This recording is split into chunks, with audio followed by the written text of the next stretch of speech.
오늘 하나님께서 우리에게 주실 말씀은 마태복음 15장 29절에서 39절 말씀입니다. 예수께서 거기서 떠나사 갈릴리 호숫가에 이르러 산에 올라가 거기 앉으시니 큰 무리가 다리 저는 사람과 장애인과 맹인과 말 못하는 사람과 기타 여럿을 데리고 와서 예수의 발 앞에 앉히매 고쳐주시니 말 못하는 사람이 말하고 장애인이 온전하게 되고 다리 저는 사람이 걸으며 맹인이 보는 것을 무리가 보고 놀랍게 여겨 이스라엘의 하나님께 영광을 돌리니라.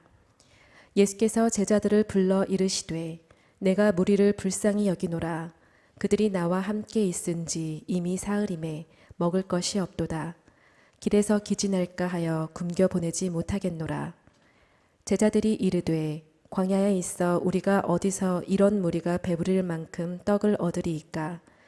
예수께서 이르시되 너희에게 떡이 몇 개나 있느냐? 이르되 7개와 작은 생선 2마리가 있나이다 하거늘 예수께서 무리에게 명하사 땅에 앉게 하시고 떡 7개와 그 생선을 가지사 축사하시고 떼어 제자들에게 주시니 제자들이 무리에게 주매 다 배불리 먹고 남은 조각을 7강주리에 차게 거두었으며 먹은 자는 여자와 어린이 외에 4,000명이었더라. 예수께서 무리를 흩어 보내시고 배에 오르사 마가단 지경으로 가시니라. 아멘. 자, 오늘 저는 여러분들과 함께 산과 광야라고 하는 제목으로 함께 말씀을 증거하겠습니다. 한번 따라해 봅시다. 산과 광야. 여러분, 이 성경에서 말하는 산 그리고 광야, 이건 의미가 있습니다. 예수님께서 주로 어떤 말씀을 가르치거나 또 구약에 하나님께서 어떤 말씀을 줄 때는 산에서부터 이루어졌습니다. 그렇지 않고 광야라고 하는 것은 우리가 가는 여정에서 힘들고 어려울 때 저들의 필요한 물질적인 양식을 공급해 준 것이 광야입니다. 오늘 본문에 있는 내용은 우리에게 상당히 큰 의미를 줍니다. 예수님께서 산에 올라가서 그것에서 많은 하나님 나라의 말씀을 가르치기도 하지만 장애 우두를 고쳐준 내용이 소개되어 있고요. 그리고 광야에서는 보리떡 7개와 물고기 2마리를 가지고 배고파 허덕이고 있는 3일이나 굶은 자들에게 배불리 먹이고 그리고 7광주리가 남게 하는 그런 역사가 일어났다는 칠병이어의 기적에 대한 내용을 여기서 말씀하고 있습니다. 오병이어 기적은 많이 들었지만 칠병이어 기적은 그렇게 많이 들어보지 않았을 거라고 생각합니다. 그래서 오늘은 이 말씀이 우리에게 주는 교훈이 무엇인가 하는 것을 생각하면서 은혜를 받기를 원하고 또 예수님께서 가르쳐준 그 산, 그 광야가 오늘 이 자리에 참여한 우리 예수마을 교회 모든 성도들에게도 전해지고 역사가 일어나는 말씀이 되기를 예수 이름으로 축원을 드립니다. 첫째로 산은 하나님 나라에 대한 계명이 전파되어지는 곳입니다. 예수님께서는 오늘 성경 31절에 예수께서 마태복음 15장 29절에 예수께서 거기서 떠나사 갈릴리 호숫가에 이르러 어디에 올라갔다고요?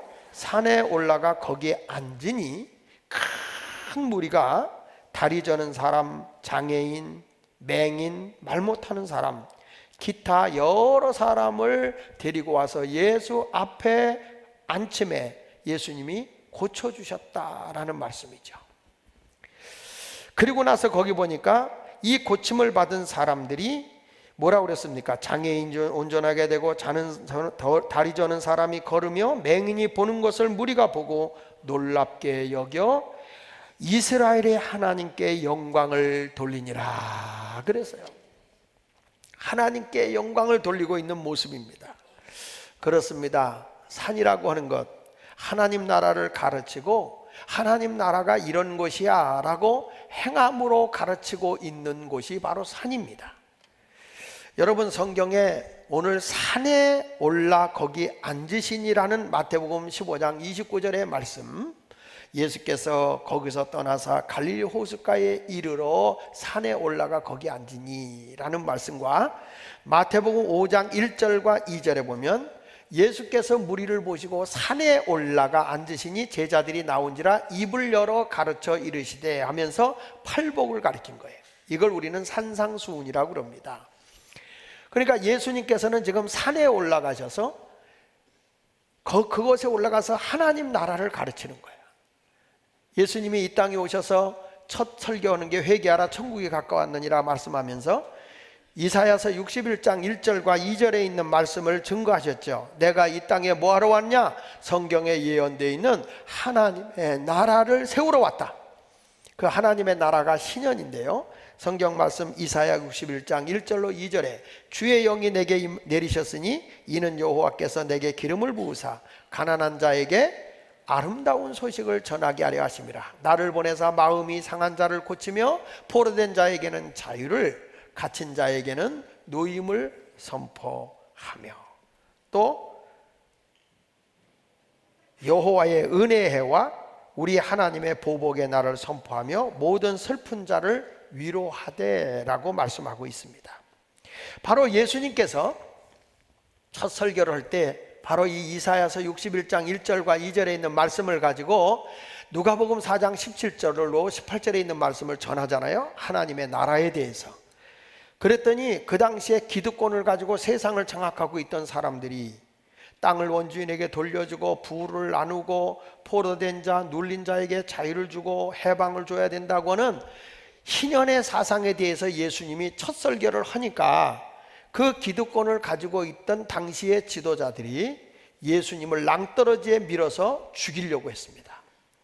바로 이 메시지는요, 엄청난 혁명적인 메시지입니다. 그 시대로 볼 때는. 그리고 예수님께서 이 땅에 오셔서 그런 것을 하실 분이 누구냐면 인류를 구원하러 오신 메시아 구세주라는 것이죠. 구원의 하나님이 오셔서 우리를 이렇게 하나님의 나라, 만왕의 왕이 되시고 만주의 주가 되시는 그분이 통치할 하나님의 나라를 회복한다고 하는 것이 이사야서에 나와 있는 말씀인 거예요. 그리고 그분이 오시면 어떤 일이 이루어질 거냐? 이미 이사야 선지자를 통해서 예언하기를 장애 우두를 회복시켜 주겠다고 약속하고 있습니다.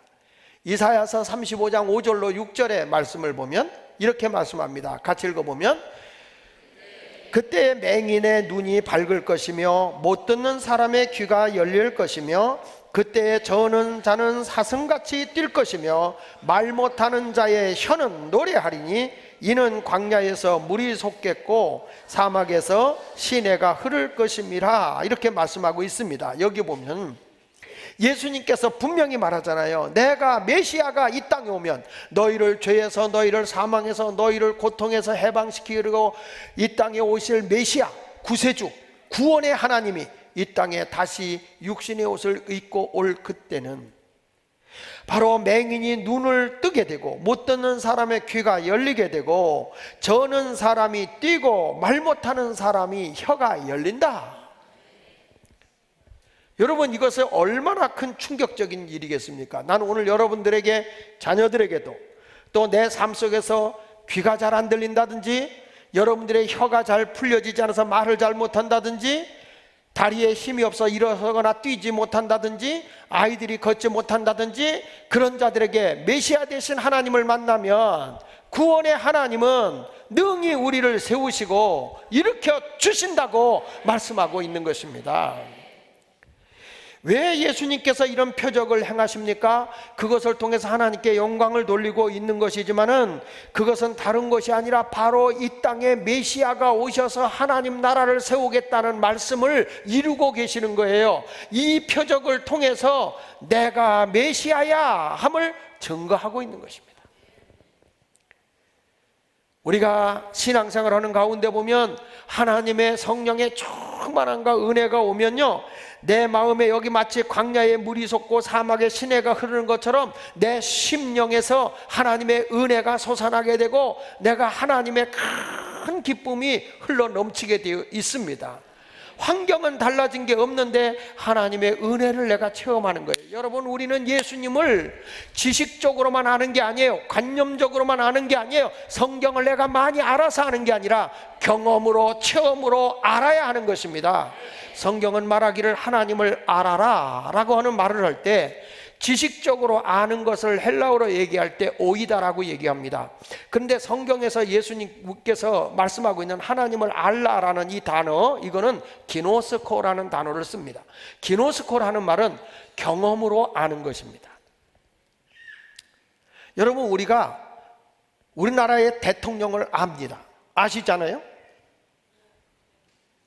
모릅니까? 북한도 아는데요. 여러분, 우리나라 대통령이 누굽니까? 남자입니까? 여자입니까? 잘 아시네요. 누구의 딸입니까?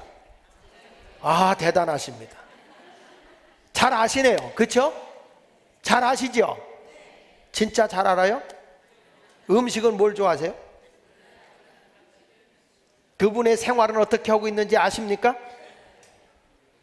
들려오는 정보에 의해서 우리는 알고 있는 것은 오이다, 지식적인 암입니다. 그러나 그 사람을 만나보고 그 사람을 경험하고 그 사람과 함께 밥 먹고 그 사람과 함께하는 삶을 산 사람들은 그 사람을 진짜 압니다. 제 아내가 저를 더 잘할까요? 여러분이 저를 더 잘할까요? 우리 한홍태 집사님은 나를 더 잘한대요. 제 아내보다.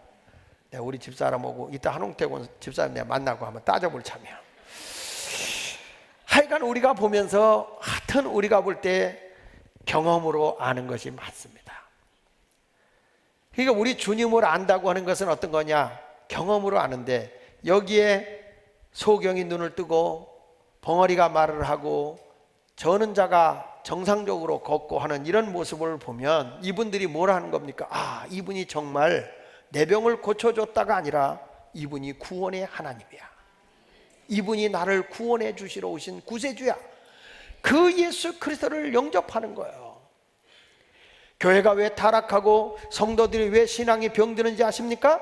그 이유는 어떤 분이 능력을 행하고 어떤 분이 병을 고치게 되면 그 사건을 통해서 누가 고친 거냐는 거죠. 예수 그리스도, 그분이 나를 고쳐준 거면 나를 구원해 주시고 나에게 건강을 주시고 나에게 생명을 주신 분은 바로 예수 그리스도, 그분이십니다. 예수님을 높이고 하나님께 영광이 돼야 되는 것입니다. 나는 누가 줬기 때문에, 누가 가르쳐 줬기 때문에 아볼로파야, 바울파야, 게바파야, 그리스도파야 하라고 하는 사람을 쫓아가는 신앙은 매우 위험한 것입니다. 그렇기 때문에 사람들이 누가 더 진짜다 그래서 사람을 쫓아가니까 신천지인 이만희에 빠져버리기도 하고 하나님의 교회의 이단인 장길자에게 빠지기도 하고 여러 사람에게 빠지는 거예요. 여러분, 교회 와서 하나님 말씀을 들을 때 누구 말을 들어야 되느냐? 바로 여기서 병든 자가 낫고 하나님의 기적이 일어난다고 했을 때에는 예수 그리스도, 그분이 나의 구원의 하나님을 발견해야 되는 것입니다. 교회는 말씀도 전파되어야 되지만 영적인 경험도 이루어져야 합니다. 이곳에 와서 병든 자도 치유되어야 합니다. 저는 그래서 우리 교회의 카이로스 집회도, 치유 집회도 활성화되어야 된다고 생각합니다. 말씀의 공부도 굉장히 강화되어야 한다고 저는 생각을 해요. 말씀을 그걸 지식적으로 아는 게 아니에요. 우리가 경험으로 하나님을 알아야 되는 겁니다. 제가 요즘에 와서 전에는 그걸 시간 내서 많이 가르쳤었는데 지도자들이 스스로 자기가 하나님을 경험하는 삶을 살지 못하고 그냥 지식적으로 말씀으로 아는 걸로 끝내버리니까 잘못된 신앙을 갖고 있는 것 같아요. 자꾸 사람에게 휘둘리고 말에 휘둘리는 것 같아요. 그래서 이번 성경 공부반에 오후 4시부터 제가 지도자반을 맡는데 그 교재는 하나님을 경험하는 삶이라는 교재를 가지고서 교육을 시켜야 되겠다. 그래서 제가 피곤하고 힘들지만 제가 성경 공부는 지도자들은 제가 해야 되겠다. 그래야 교회가 건강합니다. 하나님을 경험해야 됩니다. 하나님을 체험해야 됩니다. 만나야 되는 것입니다. 사람은 누구나 다 세상의 모든 것 가져도 만족을 줄 수는 없습니다. 어떤 누가 나를 만족을 줄 수 있습니까? 그러나 예수 그리스도, 그분을 만나면 바로 오늘 말씀과 같이 광야에 물이 솟고 사막에 시내가 흐르듯이 은혜의 담비가 흘러 넘치는 거예요. 여러분 보십시오. 수많은 사람 간증할 때 보면 어떤 분은 사고를 당해서 온몸이 화상을 입었습니다. 보기도 흉측하잖아요. 그런데 자기 몸에 흐르는 영적인 그 흐름과 감동 앞에 많은 대중 앞에 나와서 간증하지 않던가요? 예수님을 자랑스럽게 만족해 여기며 감사하지 않던가요? 장애인들이 말이죠, 온 몸이 다 잘려갖고 태어날 때부터 자라지 않은 조그만 소, 내가 예수를 만나서 너무 행복합니다. 내 심령에 하나님의 사막의 생명수가 흘러넘치는 겁니다. 이것이 바로 메시아를 만난 자의 삶이고, 그것을 통해서 하나님께 영광이 되어야 하는 것입니다. 팝의 여왕으로 불려지고 돈과 명예와 미모를 자랑하고 있는 가수가 있죠. 그 여인의 가수는 마돈나입니다.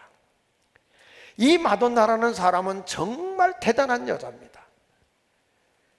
너무 자유분방해서 기독교에서 배척하는 여인이기도 하지만, 이 여인은 세상적으로 인기도 최고고 명예도 얻었고 돈도 얻었고, 정말 이 여인이 노래 한 번 부르면 그 히트곡은 대단합니다.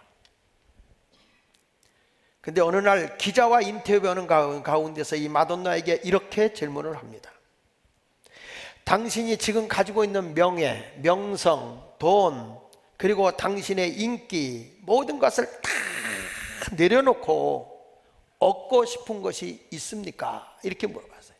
가지고 싶은 것이 있습니까? 우리가 볼 때 당신은 하나도 부족한 게 없습니다. 정말 사람이 누릴 것은 다 가지고 있으니까 부족함이 없습니다. 이렇게 물었어요. 그랬을 때 이 사람이 갑자기 그 질문 앞에 눈물을 글썽글썽 하면서 입술이 부들부들 떨면서 그가 이런 고백을 합니다. 내가 가지고 있는 것 다 내려놓고 다 비워놓고 다 내어주고라도 가지고 싶은 것 한 가지가 있습니다. 무엇입니까? 어머니입니다. 어머니를 갖고 싶습니다. 이분은 어머니가 30살 때 유방암으로 세상을 뜨셨습니다. 자기가 핏덩어리로 있을 때에 그는 죽었습니다. 어머니의 사랑을 받지 못하고 컸습니다. 그의 마음속에는 항상 어머니의 그리움이 있습니다. 세상의 모든 것을 다 움켜쥐고 다 가지고 있지만 그에게는 가슴에 어머니라는 공허함이 있었습니다. 여러분, 그 여인을 만족할 수 있는 것은 무엇일까요? 명예, 부귀, 명성일까요? 아닙니다. 그에게 정말 사막에 물이 흐르고 시냇가에 시내가 생기듯이 우리의 모든 것이 아름다운 것이 되기 위해서는 절대자 되신 주님을 만나야만 해결될 수 있는 것입니다. 그래서 오늘 예수님께서 여기에 절망 중에 있는 장애우들을 예수님이 고쳐주시는 겁니다. 고쳐주시는 목적이 뭡니까? 하나님께 영광이 되기 위해서며 내가 너희를 구원하러 오신 메시아야, 구원의 하나님이야. 우리 예수마을교회가 사랑하는 여러분, 그 많은 엄청난 일을 행한다고 할 때에 나는 여러분에게 말씀드리고 싶은 거예요. 예수마을교회에 와서 여러분들이 누굴 만나야 되느냐? 장하길 목사가 아니에요. 오직 예수 그리스도, 그분을 만나야 되는 거예요. 천하인간의 구원 얻을 만한 다른 이름을 우리에게 주신 적이 없어요. 구원을 주시는 분은 오직 예수 그리스도, 그분입니다. 내가 찬양하는 것도 예수 그리스도 때문이며 내가 주의 사역을 하는 것도 예수 그리스도 때문인 것입니다. 흔들리지 마십시오. 오직 예수 그리스도, 그분만이 나의 메시아이십니다. 예수님께서 여기 다시 한번 29절부터 31절에 보니까 그 메시아를 증거하는 모습을 보십시오. 예수께서 거기서 떠나사 갈릴리 호숫가에 산에 올라간 지 큰 무리가 다리 저는 사람과, 저는 이 성경을 묵상하면서 이런 생각을 해봤어요. 예수님도 이상하셔. 다리를 절면 평지에 설 거지 왜 산에까지 모시고 가? 예수님은 사실 장애우들을 데리고 올라간 게 아니에요. 예수님은 저들에게 하나님 나라의 계명을 가르치려고 산에 조용한 곳에 올라간 거예요. 제자들과 함께 올라갔는데 무리들이 알고 따라왔어요. 따라왔는데 그들이 그냥 온 게 아니에요. 예수 앞에 나가면 병든 자가 나, 장애우가 고침받아. 그래서 데리고 온 거예요. 데리고. 예수님 앞에 그들을 내려놓자마자 그들의 병이 싹 나음을 얻는 모습이 너무 아름답지 않습니까? 자, 그러면서 거기 보니까 예수의 발 앞에 앉힘에 고쳐주니 말 못하는 사람이 말하고 장애인이 온전하게 되고 다리 저는 사람이 걸으며 맹인이 보는 것을 보고 어떻게 여겨? 어떻게 여겨? 놀랍게 여겨 이스라엘의 하나님께 영광을 돌렸다고 그랬습니다. 여러분, 지금 이 사람들이 왜 놀랍게 여깁니까? 왜 놀라고 있습니까? 예수님이 그동안에 수많은 사람 병든 자 많이 고쳤거든요. 근데 지금은 뭘 고치고 있어요? 장애우를 고치고 있어요. 장애우를. 놀랍게 여기는 거죠. 왜 놀랄까요? 이분들은, 이 마태복음은 유대인을 향해서 주신 메시지예요. 그러니까 유대인들이 그걸 보고 있는 거예요. 그러니 저런 일을 행할 수 있는 분은 메시아가 오면 저런 일을 하겠다고 이사야 선지자가 예언해 준 건데, 저분이 바로 메시아네, 정말 저분이 메시아네, 구세주네, 이런 표적을 나타내고 있는 것입니다. 표적이라는 말은 세미온이라는 말입니다. 사인이라는 말입니다. 예수가 메시아임을 사인해 주는 게 표적입니다. 그러니까 우리 교회가 말씀도 듣고 치유 역사도 일어나고 하나님의 병든 자가 나음을 얻는 역사가 일어나는 것은 나를 위해서가 아닙니다. 사람 보고 쫓아가라는 게 아닙니다. 바로 그 역사를 이루시는 예수 그리스도를 믿어야 되는 것이죠. 그러니까 우리 예수마을교회가 구원받는 수가 날마다 더해지는 교회, 구원의 수가 날마다 더해지는 교회가 되기 위해서는 하나님의 말씀도 풍요로워야 되고 이런 표적과 기사가 나타나야 할 줄로 믿습니다. 예수 이름 앞에 나오면 여러분의 모든 병마도 떠나갑니다. 치유됩니다. 여러분, 오늘 이 자리에 변비로 고생하는 분 오셨죠? 예수님께서 고쳐주십니다. 믿음으로 기도하면 주께서 고쳐주는 거예요. 여러분들, 오늘 지금 내가 우리 아이가 걷지 못하고 어려움 속에 있습니까? 믿음으로 주님이 우리 아이를 고쳐줬다고 선언하십시오. 왜냐? 내가 메시아 되신 예수 그리스도를 믿고 있기 때문에. 그분은 안진뱅이를 일으키시는 분이세요. 그분은 저는 자를 고쳐주시는 분이세요. 그분은 내 심령의 상처도 치유하시는 분이십니다. 이런 역사가 예수마을교회에서 날마다 더해지도록 기도하시기를 바랍니다. 바로 사는 그런 것이에요. 사는 하나님 나라와 메시아 되신 예수 그리스도를 증거해 주는 곳. 두 번째 가사는 광야입니다. 오늘 32절부터 38절에 있는 말씀인데, 예수님께서 광야를 지금 들먹이고 있어요. 먼저 번에 오병이어 있을 때는 광야라는 말 대신에 빈들이라는 말을 썼습니다. 근데 성경 말씀 오늘 33절에 보면, 마태복음 15장 33절에 이렇게 말합니다. 제자들이 이르되 광야에 있어 우리가 어디서 이런 무리가 배부를 만큼 떡을 얻으리까? 어디에 있다고요? 광야. 이 유대인들은요, 역사성이 매우 강한 민족입니다. 절대 저들은 역사를 잃어버리지 않는 민족이 유대 민족입니다. 그런데 지금 여기서 이 마태복음은 유대인을 향해서 주는 메시지라고 그랬잖아요. 근데 그래서 그런지 이스라엘 사람들이 연상할 수 있는 사건을 많이 일으켜요. 예를 들면 마태복음 4장에서 예수님이 광야에 40일간 금식하고 나가세요. 그리고 말씀으로 마귀를 대적해서 물리치잖아요.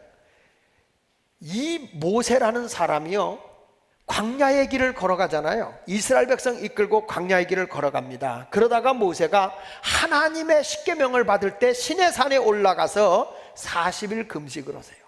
40일. 그러니까 광야 그러면 이스라엘 백성이 무슨 생각이 나는지 아십니까? 만나가 생각나는 거예요. 저들에게 일용할 양식을 주는 육의 문제를 해결해 준 하나님의 은혜가 있었던 곳 광야.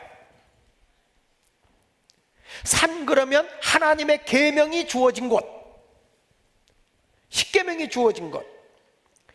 그러니까 이 14장에도 보면 광야, 만나, 하나님, 그러니까 그것을 통해서 예수님이 행하시고 있는 모습을 지금 비유하면서 지금 예수님이 메시아 되는 정체성을 보여주고 있는 겁니다. 나는 여러분에게 말씀드립니다. 하나님 앞에 우리가 먹고 사는 게 중요한 것이 아니라 우리의 모든 영의 문제도, 육의 문제도, 건강의 문제도 하나님의 영광을 위해서 우리를 구원하기 위해 이 땅에 오신 분이 누구냐? 메시아 되신 예수 그리스도이심을 믿어야 하는 것입니다. 그런데 그 분은 어떤 분일까요? 예수님은 따라합시다. 긍휼히 여기시는 분. 예수님은 우리를 굉장히 불쌍히 여기는 분입니다. 여기 32절, 마태복음 15장 32절을 한번 같이 읽어봅니다. 시작. 예수께서 제자들을 불러 이르시되 내가 무리를 어떻게 여긴다고요? 불쌍히 여기노라. 왜? 그들이 나와 함께 있은지 이미 사흘임에 먹을 것이 없도다. 길에서 기진할까 하여 굶겨 보내지 못하겠노라. 사람들은요, 누군가가 나를 불쌍히 여긴다고 하면 싫어합니다. 여러분은 좋아하십니까? 가가지고 아유 아무개 집사 너무 불쌍해, 아유 딱해, 이런 소리 들으면 좋아요? 학생들도 장학금을 줄 때요, 공개적으로 너무 경제적으로 어려워서 너무 딱해서 불쌍해서 도와준다, 그리고 공개적으로 줘보십시오. 얘들 마음이 커요. 상처가 커요. 사람들은요, 남이 나를 불쌍히 여기는 것에 대해서 굉장히 싫어합니다. 타락한 인생은요, 불쌍한 것도 모르지만 남이 나를 불쌍히 여기는 것도 받아들이지 못합니다. 왜 그런지 아세요? 다 자기 잘난 맛에 살아서 그래요. 한번 물어보세요. 너 잘났니? 이렇게 물어보세요. 더군다나 젊었을 때, 패기가 있을 때는 더 합니다. 근데 우리 하나님은요, 우리 예수님은 저와 여러분을 불쌍히 여기신다는 것입니다. 불쌍히. 근데 불쌍히 여긴다는 말 대신에 이런 말은 더 잘 받아들여. 긍휼히 여긴다. 그렇죠? 아주 좀 있어 보이잖아요. 긍휼. 이게 똑같은 단어예요. 똑같은 단어. 똑같은 단어인데 성경에 보면 하나님이 나를 불쌍히 여길 때 다 해결됩니다. 내가 힘들고 어려울 때 여러분이 눈물겹게 해보세요. 하나님, 나를 불쌍히 여겨 주옵소서. 나를 불쌍히 여겨 주세요. 주님, 나를 불쌍히 여겨 주세요. 주님이 나를 불쌍히 여길 때, 가나안 여인도 자기 딸이 병들어 죽어갈 때 예수님에게 소리치면서 다윗의 자손 예수여, 나를 불쌍히 여기소서. 나를 불쌍히 여기소서. 오늘 여러분 나의 기백과 패기에 묻혀서 살지 마시고요, 주님 앞에 나를 불쌍히 여겨달라고 해야 됩니다. 미국에 가면 뉴욕에 라가디아 공항이 있습니다. 그 라가디아 공항은 원래 거기에 시장이 라가디아라고 하는 사람이 있었습니다. 그분이 너무 존경받고 사랑받다 보니까 그 사람 이름을 따서 그 공항을 라가디아 공항이라고 이름을 붙였습니다. 미국은요, 반대하는 사람이 있지만 존경받는 그 사람들 이름이 있으면 그렇게 이름을 많이 붙여요. 그래서 레이건 공항도 생겼죠. 레이건 공항도 생기고, 그 지금도 가면 존 F 케네디 공항이 생기잖아요. 케네디 공항, 뉴욕에. 그와 마찬가지 라가디아 공항이라는, 이 라가디아라는 사람은 어떤 사람이냐면 판사였습니다. 판사. 근데 이분에게 어느 날 재판을 할 일이 하나 올라왔는데, 사건을 보니까 한 노인이 길거리에 지나가다가 빵 하나를 훔친 겁니다. 그걸 붙들려 와서 재판을 하게 된 겁니다. 그때 이 라가디아라는 판사가 묻습니다. 당신은 이 빵을 훔치는 것이 처음이냐 여러 번이냐 이렇게 물어봤을 때 처음입니다. 그런데 왜 빵을 훔치게 되었느냐? 돈은 없고 너무 배가 고파서.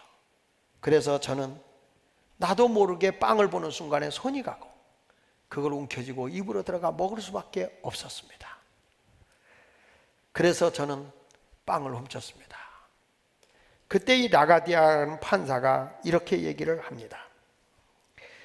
노인이여, 아무리 사정이 딱하다 할지라도 남의 것을 훔치는 것은 잘못입니다. 그래서 저는 법대로 당신을 판결할 수밖에 없습니다. 나는 당신에게 10불의 벌금형을 내립니다. 그래서 벌금이 10불, 우리나라 돈으로 하면, 지금으로 하면 10,000원 조금 넘겠죠. 그 벌금형이 떨어졌습니다. 그리고 난 후에 두 번째 판결을 내립니다. 이 노인이 빵 한 덩어리를 훔친 것은 비단 이 노인의 책임만은 아니다. 이 도시에 살고 있는 우리 모두가 이들을 책임져 주지 못한 것에 대한 죄도 있다.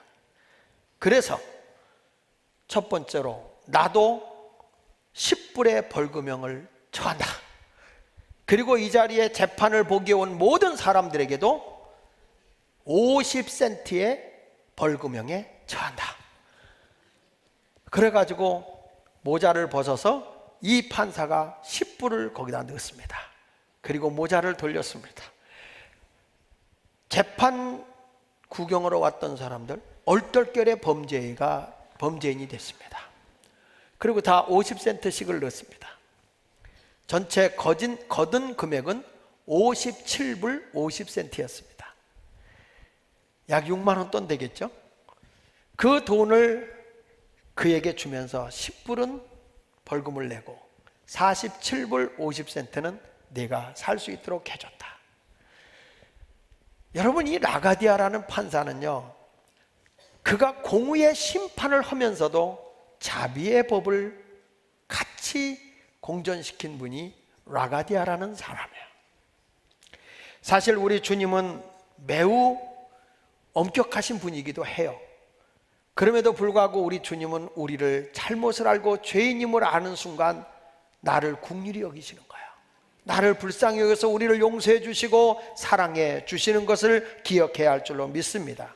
여기서 불쌍히 여긴다, 불쌍히 여긴다는 말을 원문에서 찾아보면 성경에 긍휼히 여긴다는 말로 많이 쓰지만 이거는 이런 뜻이더라고요. 따라합시다. 크게 창자가 뒤틀린다, 이런 뜻을 가지고 있습니다. 창자가 뒤틀린다. 불쌍히 여긴다는 말은 내 창자가 뒤틀린다. 정말 그 동진의 군주 한운이라고 하는 사람이 촉의 나라를 정벌 하기 위해서 전쟁을 해서 갑니다. 이 군대 배에다가 군선에다가 군인을 싣고 가다가 양자강을 거슬려 올라가는데 사천성과 화북성 경계에 거기가 바로 삼협이라고 하는 아주 좁고 물살이 험남하기로 유명한 계곡인데 여기를 배가 지나가게 됩니다. 그런데 숲이 우거지면서 거기서 그 우거진 숲 위에서 원숭이 새끼가 놀고 있었어요. 근데 군인 하나가 그 원숭이 새끼를 잡았습니다. 잡아가지고 배에 타고 가는데 어미 원숭이가 그걸 봅니다. 그걸 보고 펄쩍펄쩍 뛰면서 그 새끼 원숭이를 쫓아오는데, 그걸 쫓아오는데 약 100리 40km 정도를 달려와서 배가 멈춰 있는데 그 배우로 어미 원숭이가 팍 뛰어 올라오더라는 거예요. 그러면서 새끼 원숭이를 딱 안는 순간에 어미 원숭이가 푹 쓰러져 죽더라는 겁니다. 근데 이 원숭이가 죽어야 할 이유가 없는데 왜 죽는가? 그래가지고 원숭이를 해부를 해봤대요. 원숭이를 해부해 배를 잘라보니까 배 창자가 다 잘강잘강 잘라져 있더랍니다. 이거를 단장이라고 얘기하는데, 단장. 이게 무슨 얘기냐면 너무너무 새끼에 대한 그 애절함이, 그 애통함이 창자가 끊어지는 애통함이었다는 거예요. 여러분, 그래서 그때 거기에 있던 그 환원이라고 하는 장군이 뭐라고 얘기하는 거 아니? 비록 짐승일지라도 모종이 그토록 지극하거늘 어떻게 너희들은 그렇게 펄펄 뛰고 울며 쫓아오는 그 원숭이를 끝까지 돌보지 않고 끝까지 있다 저렇게 죽게 하느냐. 그래서 아주 혼을 내고 매를 들고 그래서 원숭이 새끼를 풀어줬다고 하는 얘기입니다. 저는 긍휼이 뭘까? 긍휼이라고 하는 게 단장이 아닐까. 가슴이 아프고 매지고, 여러분들 자식이 아플 때 부모의 심정이 어때요? 그 아이의 그 고통과 아픔의 그 애절함, 불쌍히 여기는 마음이 차라리 내가 아팠으면 좋겠다. 옛날부터 그래서 자식이 죽으면 부모님의 어디다 묻는다고요? 가슴에다 묻는다고 그러잖아요. 지금 우리 예수님께서 거기에 와 앉은 그 3일 동안 먹지 못한 사람을 보면서 예수님께서 내가 저들을 불쌍히 여긴다, 그리고 저들을 길거리에 가 쓰러질까 봐 그냥 보내지를 못하겠다, 그러면서 예수님이 그 애절한 그 마음을 거기서 표현하고 있잖아요. 오늘도 우리 예수님은 여러분의 가난과 여러분의 고통과 아픔을 외면하지 않습니다. 너희의 아픔을 내가 알고 있어. 너희의 고난과 너희의 힘든 것을 내가 알고 있지. 그때 여러분이 눈물 겪게 하나님 나를 불쌍히 여겨주세요. 나를 불쌍히 여겨주세요.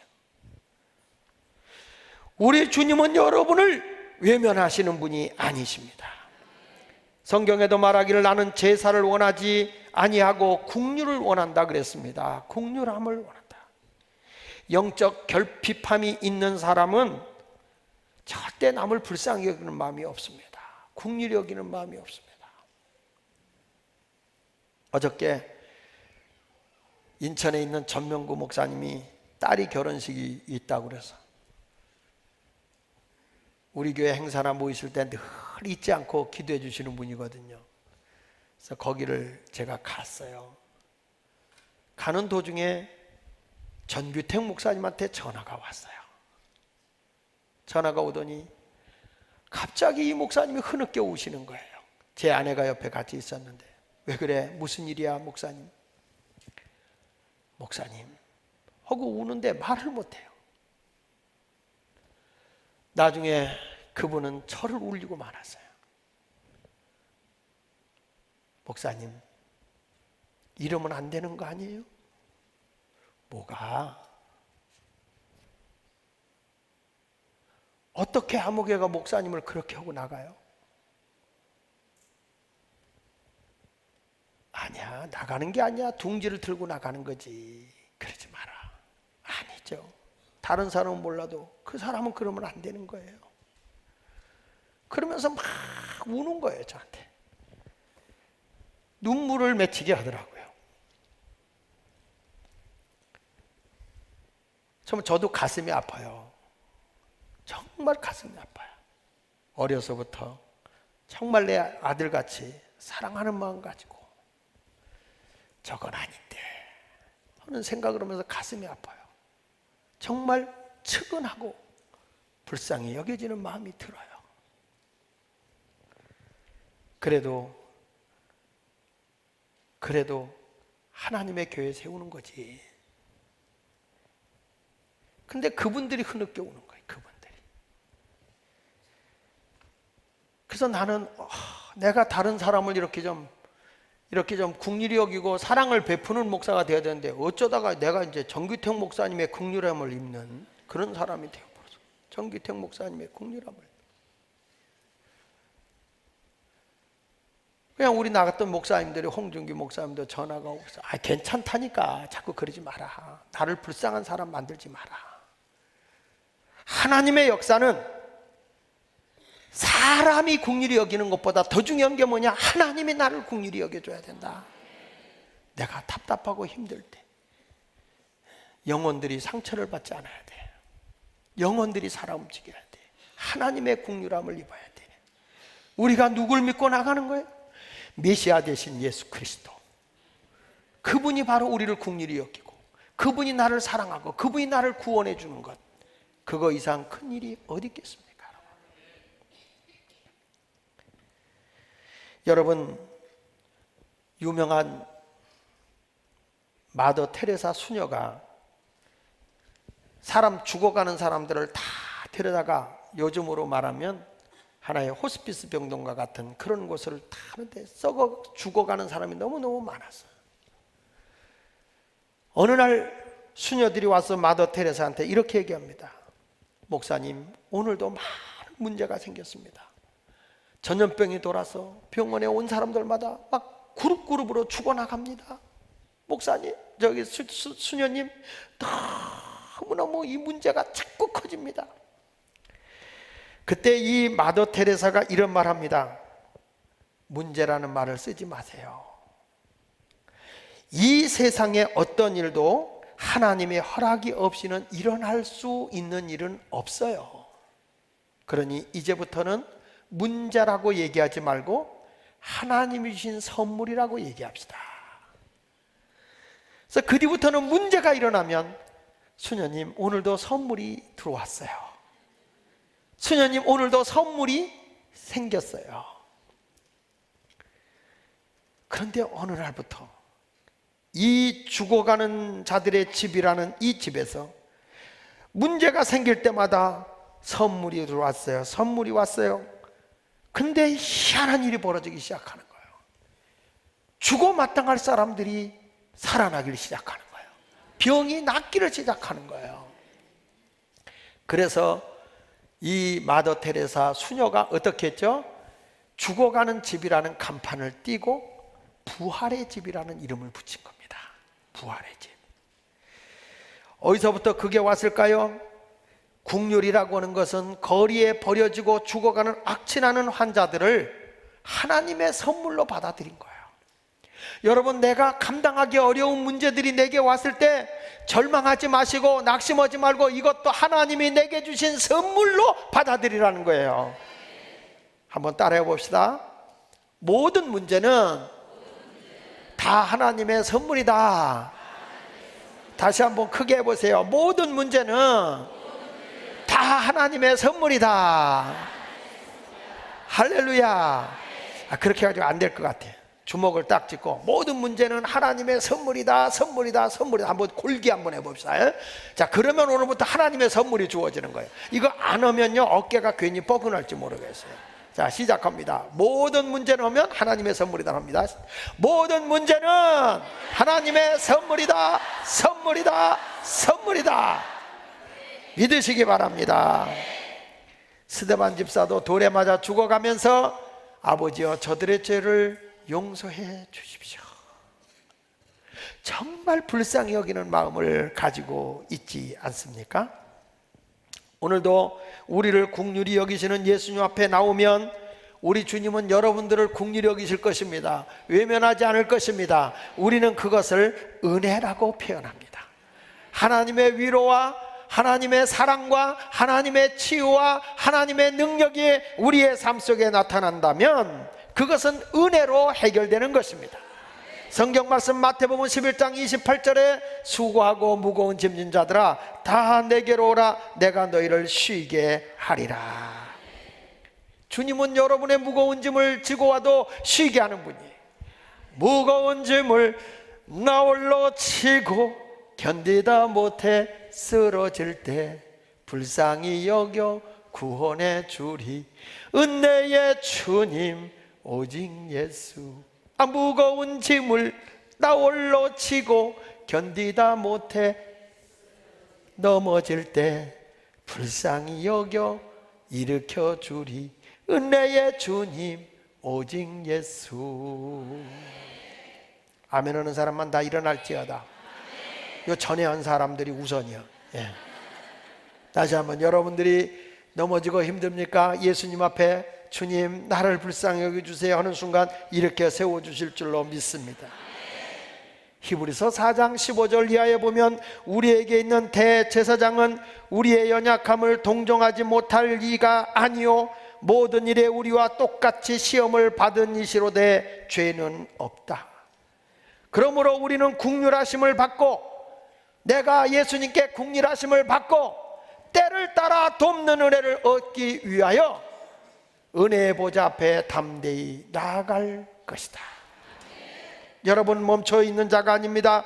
돕는 은혜를 얻기 위하여 돕는 은혜를 얻기 위하여 담대히 은혜의 보좌 앞에 나아갈 수 있어야 합니다. 우리는 멀리 가려고 하지 마십시오. 힘드십니까? 주님 앞에 와 무릎 꿇으십시오.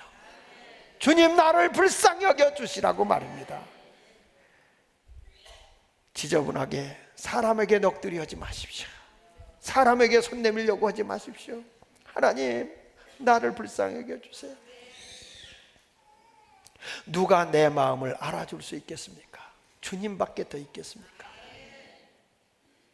그래서 성경이 우리에게 말씀해 주고 있는 이 말씀처럼 여러분 모두가 다 불쌍히 여겨달라고 하면 주님은 외면하지 않아요. 다 하나님의 선물로 주는 거거든요. 이 세상의 모든 것이 내가 노력해서 되는 거 없어요. 요셉이 성공했다. 그 성공이 자기 노력으로 된 거 아니에요. 요셉이 하나님과 동행하니까 하나님이 영적 꿈의 몽을 해주게 해서 애굽의 총리가 되게 하신 거예요. 다윗이 그렇게 사울왕이 죽이려고 해도 하나님이 그를 왕으로 세워놓는 거지 다윗이 노력해서 왕이 된 거 아니에요. 솔로몬이 하나님 앞에 예배 잘 드리고 지혜를 구했더니 하나님 마음이 합당하니까 그에게 명예도 주고 권세도 주고 부도 주고 다 주시는 거예요. 그러니까 우리의 필요한 것을 내가 구해서 주는 게 아니라 하나님 앞에 나를 긍휼히 여겨 주시옵소서 할 때 주님이 도와주는 거예요. 그러니까 오늘 성경 말씀에도 주님이 여러분의 육의 문제를 해결해 주잖아요. 여러분의 아픈 문제 주님이 외면하지 않는다고요. 마태복음 15장 37절에 다 배불리 먹고 남은 조각 7강줄에 차게 거두었음에 먹은 자는 여자 어린아이 외에 4,000명이나 되었다라고 말씀을 하고 있는 걸 보십시오. 여러분 32절 하반절이 우리에게 와닿지 않아요? 마태복음 15장 32절에 보니까 같이 읽어봅니다. 시작. 예수께서 제자들을 불러 이르시되 내가 무리를 불쌍히 여기노라. 그들이 나와 함께 있으니 이미 사흘임에 먹을 것이 없도다. 길에서 기진할까 하여 굶겨 보내지 못하겠노라. 길에서 저들이 지쳐 쓰러질까 봐 내가 굶겨 보내지 못하겠노라. 저는 이 말씀을 묵상하는데 부모님의 심정이요, 부모님의 심정. 아니, 엄마의 심정이야. 엄마의 심정. 아버지 같으면 그럴 거야. 괜찮아, 남자는 좀 강해봐야 돼. 가다 쓰러지더라도 뭐라도 뱀이라도 잡아먹어. 뭐 이럴 수 있어, 아버지들은. 근데 엄마의 심정은 그렇지 않은 것 같아. 그러니까 우리 예수님이 거기서 어머니의 그 가슴 깊속에서 스며나오는 그 사랑, 내가 저들을 차마 굶겨 보내지 못하겠다. 그런데 제자들은 이 많은 무리를 배부르게 먹을 만큼 떡을 어디서 얻겠느냐고 예수님의 질문 앞에 당황하고 있잖아요. 33절에 보면 배부를 만큼 떡을 어디서 얻냐는 거예요. 어디서 얻느냐는 거예요. 자, 이 사람들 보십시오. 그 앞에 볼떡 5개 물고기 2마리를 가지고도 5,000명이 먹고 12강전에 남는 기적을 경험했잖아요. 그런데 막상 현실을 앞에 놓고 나면 전부 다 이성적 판단만 하고 있는 거예요. 내 생각으로 보니까 불가능하다는 거예요. 안 된다는 거예요. 하나님의 능력을 믿으면 되는 거예요. 신앙의 문제인 거예요. 여러분, 다 힘들고 어려운 거 나를 나보다 더 잘 아시는 분이 바로 우리 주님이십니다. 오늘 이 자리에 오신 여러분, 주님은 오늘도 산과 광야에 산은 말씀으로 하나님 나라를 가르쳐 주고요, 광야는 나의 육의 문제를 해결해 주는 곳이에요. 오늘 나는 우리 교회가 말씀의 가르침을 받는 산이 되어야 되고, 육의 문제가 주님을 통해 해결되는 광야와 같은 곳이 되어야 하는 것입니다. 그래서 우리의 삶이 뭐가 이루어집니까? 하나님께 영광이 돼야죠. 내가 주님께 드릴 수 있는 물고기 2마리와 보리떡 7개는 내가 가지고 있잖아요. 여러분의 재능일 수도 있고, 여러분의 소질일 수도 있고, 여러분의 물질일 수도 있고, 여러분이 가지고 있는 영적인 기도일 수도 있어요. 그걸 가지고 하나님 앞에 간절하게 내놓고, 하나님 나를 좀 불쌍히 여겨주세요. 내가 메시아 되신 예수님을 증거하고 그분을 통해 하나님께 영광을 돌리기를 원합니다. 이것을 통해서 하나님께 영광이 되기를 원합니다. 메시아 되신 예수님을 내가 만난 그 메시아를 다른 사람에게 전하고 싶습니다. 내가 그런 예수를 만났다고 하면 만나는 사람은, 야, 예수 믿어, 아무개요, 예수 믿어보세요. 나는 그보다 더 큰 문제를 해결했어요. 우리는 가서 전도할 때 어떻게 전도하는지 아세요? 우리 교회 와봐, 좋아. 우리 교회 와봐, 좋아. 교회가 보여서 됩니까? 내가 만난 예수를 증거해야지. 메시아, 구원의 하나님, 나보다 나를 더 잘하시면서 나의 안타까운 것을 불쌍히 여기시는, 긍휼히 여기시는, 정말 배창자가 뒤틀리듯이 나를 불쌍히 여기시는 예수님을 소개해드려야죠. 그 예수님을 통해 여러분들이 자유도 얻기를 바라고, 모든 문제가 다 풀려지고 해결되는 역사가 있기를 축원합니다. 내 이성적인 생각으로 하지 마십시오. 내 판단으로 하지 마십시오. 주의 능력을 의지하고 나가십시오. 그러면 주님께서 여러분의 모든 문제를 풀어주실 줄로 믿습니다. 따라합시다. 교회는 산이요 광야다. 산은 말씀이 선포되는 것을 의미합니다. 광야는 육의 문제가 해결되는 것을 의미합니다. 여기서 메시아 되시는 예수 그리스도를 만나서 우리 모두 이 땅에 하나님의 나라를 건설하는, 하나님의 나라를 세워나가며 구원의 역사를 많이 이루어 구원받는 수가 더해져가는 그런 교회가 예수마을교회, 또 여러분 모두가 되시기를 바랍니다. 제가 요즘에 심야 기도를 해서 10시 반, 10시 40분에 끝나고 기도하다가 11시부터 커피 타임을 하고, 지난주부터 그렇게 하는데, 그리고 2부로 기도회를 합니다. 하나하나를 놓고 기도해서 1시간, 1시간 반을 기도를 더 하는데,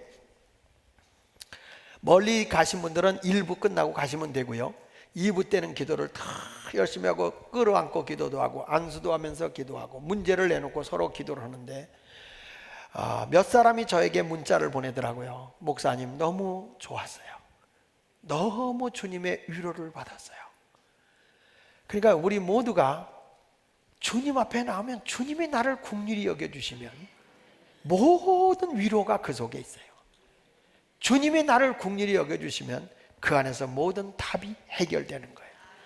여러분, 사막에 샘이 솟아나고 광야에 시내가 생기듯 여러분의 심령에 그런 아름다움이 나타나기를 예수 이름으로 축원합니다. 기도하겠습니다.